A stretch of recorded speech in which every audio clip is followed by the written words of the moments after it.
The purpose of the lube filter is to promote long system life by keeping damaging contaminants away from sensitive engine components. To better understand how a filter works, let's look at the components of a typical spin-on filter. The primary components are a base plate assembly, a bottom end cap and center tube, the filter media, a top end cap, a compression spring, and the canister. Oil enters here, is filtered through the media, passes through the center tube, and into the engine. The name bypass may be misleading. Partial flow is actually more descriptive. In a bypass system, about 10% of the oil flow is finely filtered and returned to the sump where it sweetens the dirty oil. It is a continual process in which all of the oil is filtered within minutes. With the full flow system, developed in the 1950s, 100% of the oil is filtered before it reaches the bearings. Therefore, the filter is less restrictive and more free-flowing than a bypass filter and should remove all particles large enough to cause immediate damage. If the system becomes too restrictive, the engine may not get enough oil. Because it is better to get unfiltered oil rather than no oil at all, full-flow systems utilize bypass or safety valves that open under OE-specified differential pressures. The bypass valve is located in either the system head or in the filter itself. In the 1960s, the full flow and bypass systems were used together. This hybrid system offers benefits of both without some of their disadvantages. With this method, all oil is continuously filtered by the full flow filter before it reaches the engine's critical components. About 10% of the oil is diverted to the bypass filter where it is scrubbed of fine contaminants. Oil from the bypass filter is returned to the sump. The use of a bypass filter will lengthen the service life of the full flow filter because the bypass filter removes additional contaminants that could plug the full flow filter. A significant breakthrough in filter systems came in 1987 with the development of the combination full flow bypass filter. It combines both elements within one filter canister.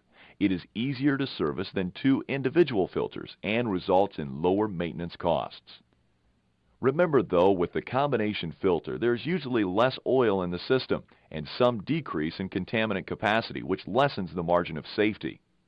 Hastings has introduced its line of high-velocity dual-flow spin-on filters. High-velocity filters have one inlet and one outlet. All oil flowing through the filter is sent directly to the engine to protect vital engine components, rather than a portion being returned to the sump as with conventional dual-flow filters.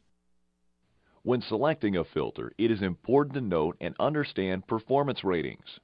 Overall performance is expressed through micron ratings, beta ratios, efficiency, and capacity. A filter's micron rating is the measurement of the size of contaminant that can be efficiently captured by the filter. Filters typically trap contaminants in the 5 to 20 micron range. While microscopic in size, these contaminants can cause extreme damage to the engine. Remember, something as small as a human hair is 50 microns. Beta ratio describes how efficient a filter is in trapping particles of a certain size. A multi-pass test is used to count the number of particles of a given size before and after fluid passes through a filter. This information is converted into the beta ratio using this formula. In this example, at the 10 micron level, the number of particles upstream is 2,000. This number is divided by the number of particles downstream, which is 1,000. So at the 10 micron level, the beta ratio is 2.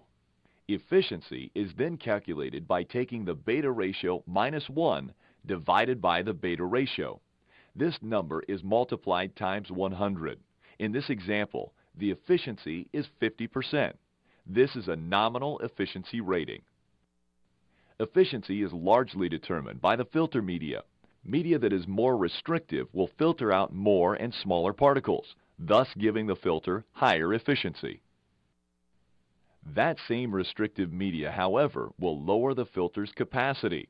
Capacity is the amount of contaminants the filter media can hold before the pores begin to plug, interrupting proper oil flow through the filter.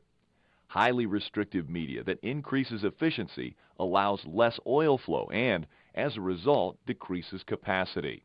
So, as efficiency increases, capacity decreases. Therefore, a filter with high capacity will have less efficiency.